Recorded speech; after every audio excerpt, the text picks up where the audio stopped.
How we doing? Julian checking in from Portugal. I've realized the thing about my art and everything I'm doing is I just want people to be happy.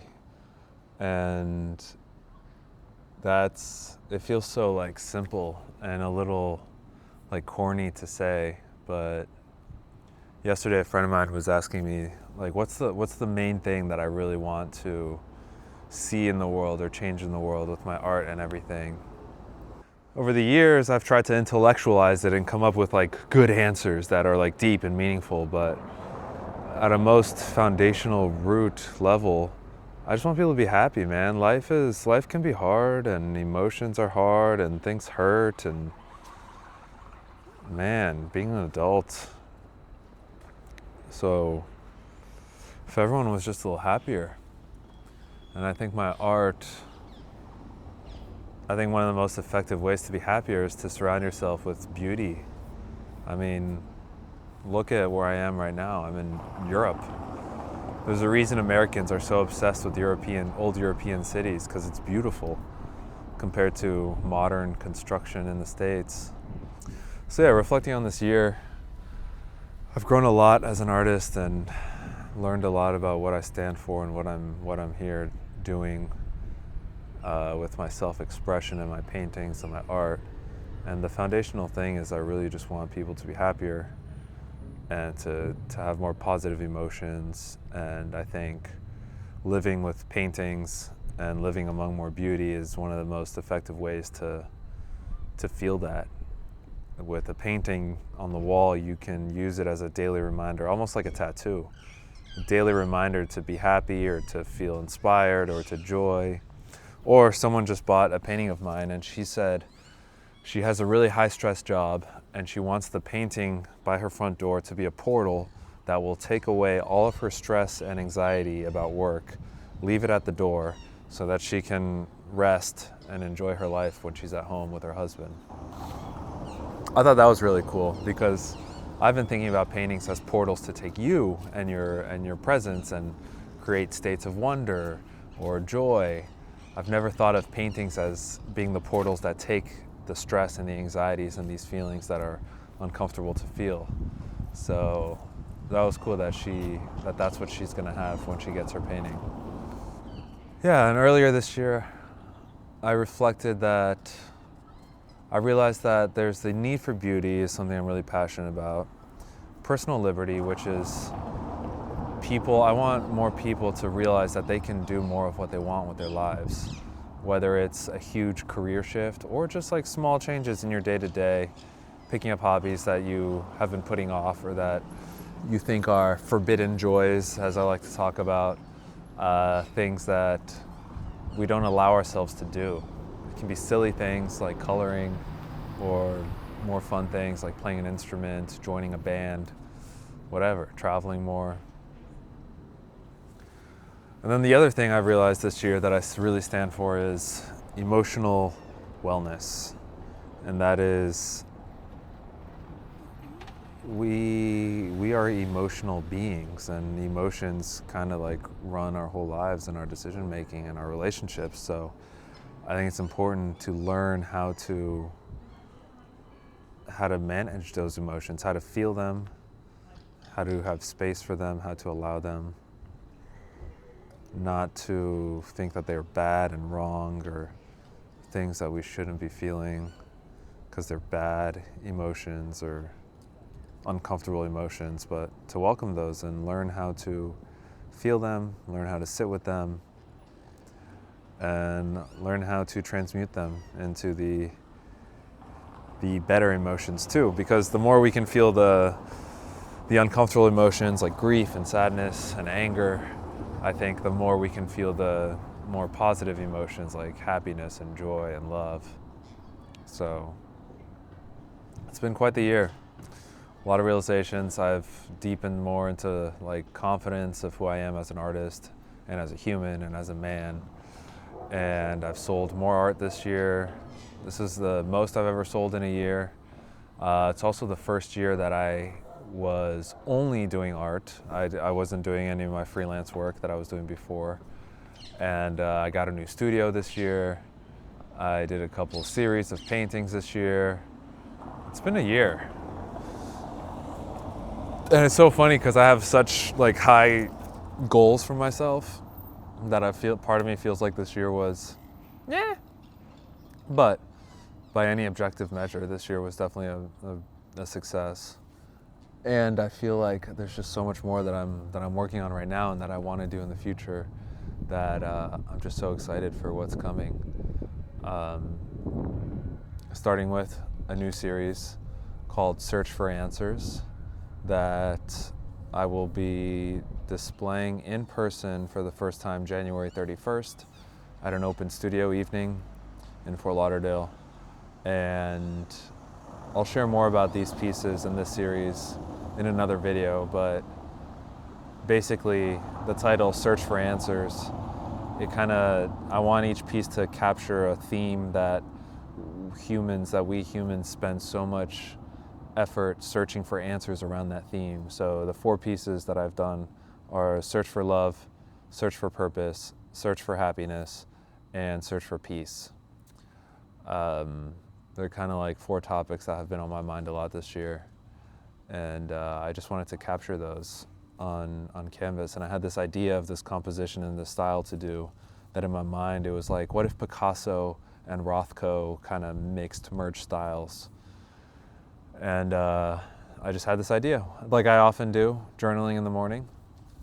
I made some sketches to test it out, and then I made them. I did a study messing around on smaller pieces, which I usually do first, before taking it to the big pieces, the big canvases.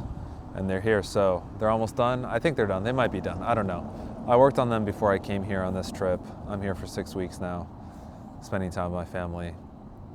And when I go back after not seeing them for 6 weeks, I'll be able to determine if they're done or if there's a little bit more that I want to do to them.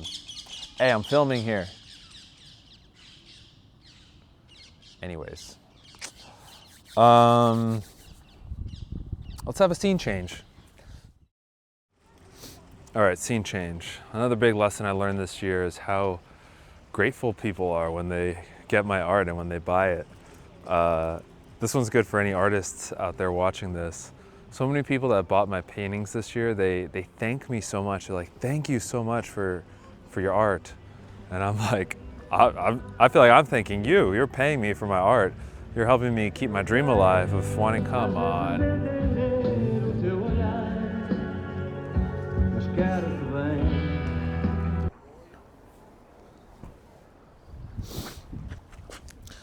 So, as I was saying, a lot of people have been so thankful when they receive my paintings that it's surprising as an artist that, there's nothing I want more than, especially if you're doing it full time, which I am, like I want to sell my art and make money off it and be able to keep the dream alive of being an artist. So when someone buys my paintings, I'm just so grateful. But then a lot of times they felt more grateful that they were able to have my art. So I guess this is more for the artist, that it's hard sometimes for us to value our work and to charge money for it. And then like next level to raise our rates and raise our prices. But the value of the art is so high, it can't even be measured with money. It's your soul, it's the soul expression of a human being. Like how can you measure that with money? It's just money is the best thing that we have to measure the value and to exchange the hands of it, of the art. But yeah, it's weird.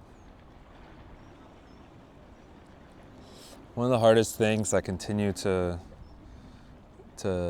face as an artist and to grow, and I think so many people, so many artists ask me for advice on marketing or sales or whatever.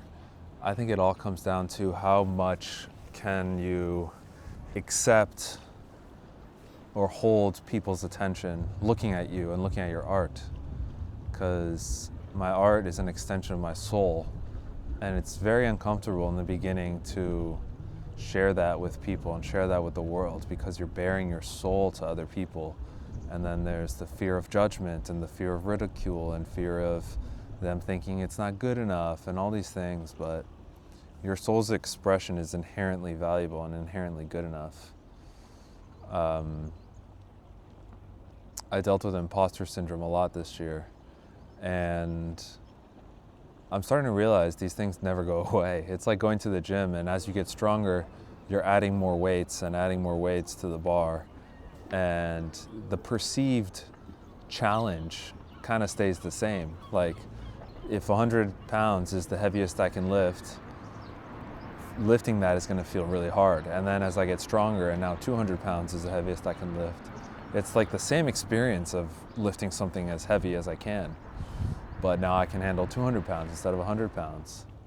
That's how I feel it is with art and marketing and putting myself out there and my art out there. There's like levels of discomfort and how many people I can handle, like seeing my art and seeing how many views videos get, or how many likes, or how many followers, and all this vanity metrics. But at the same time, it's the more people that can see my art, then the more likely I am to sell my art, and then I can keep being an artist. So, and the more people that see my art and that hear my message, hopefully will be inspired to make their art and to live around more beauty and to just be happier and do what they want with their lives. So to really make a difference and to really get my art out there, I need to continually get more comfortable with more people seeing me and seeing my content and seeing my message. So that's another one for any artist watching. Is one thing I've learned is it never gets easier, or it hasn't gotten easier. It just gets, there's more levels of discomfort and imposter syndrome, and getting to feel more comfortable with more people seeing me. But I think we have this fantasy, us humans have this fantasy that one day all our problems will be solved and we'll have everything figured out. And I'm starting to realize that that never happens. It's a continual, life is a continual, never-ending evolution of figuring things out. And you figure one thing out, and then it's on to the next, and on to the next, and on to the next. Breaking through a wall, and then you break through the next wall, and on the other side of that wall is another wall to break through. And after breaking through 10 walls, you look back and you realize the first wall was a tiny little pile of rocks. And as you get stronger, the walls get bigger, but they never go away.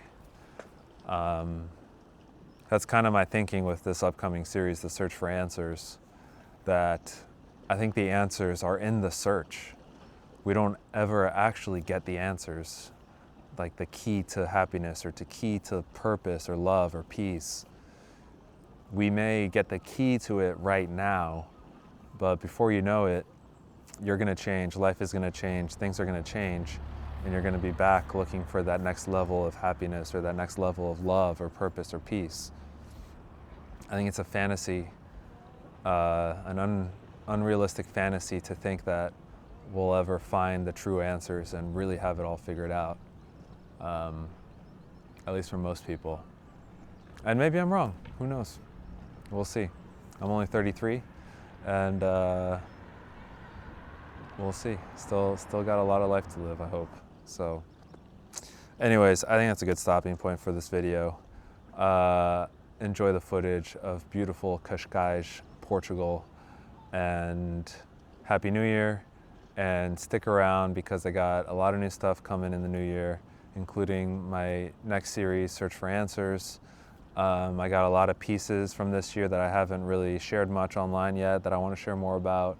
So like, subscribe, and most importantly, sign up to my email list, because that is where you get to be the first one to find out about new things, new videos, new pieces, events, promotions for prints. Oh yeah, I'm gonna start selling prints this year. So get ready for that. That's another thing I wanna do with the prints, is I want more price points of my art available, because I want an original painting that I make is a beautiful piece, and one person gets to enjoy it. The one person that buys it gets to enjoy it, the original, and that's it, and then it's gone forever. unless they sell it or it goes to a museum or whatever. But you know what I mean. And that's why they pay a premium for it. But it's still a beautiful picture, and I want more people to be able to enjoy it. So that's why I'm gonna get into the prints game this year. I've been resisting it for a while, but I think it's time. So I want to have a range of price points, because I know not everyone wants to invest the amount of money that it is for an original painting. So I want there to be other options of different prints and different sizes and whatnot, so that people can still enjoy the picture and they can still enjoy the energy and the intention that I put into that picture, and they can have their own experience of living with that piece of beauty. So that was a long outro. See you around.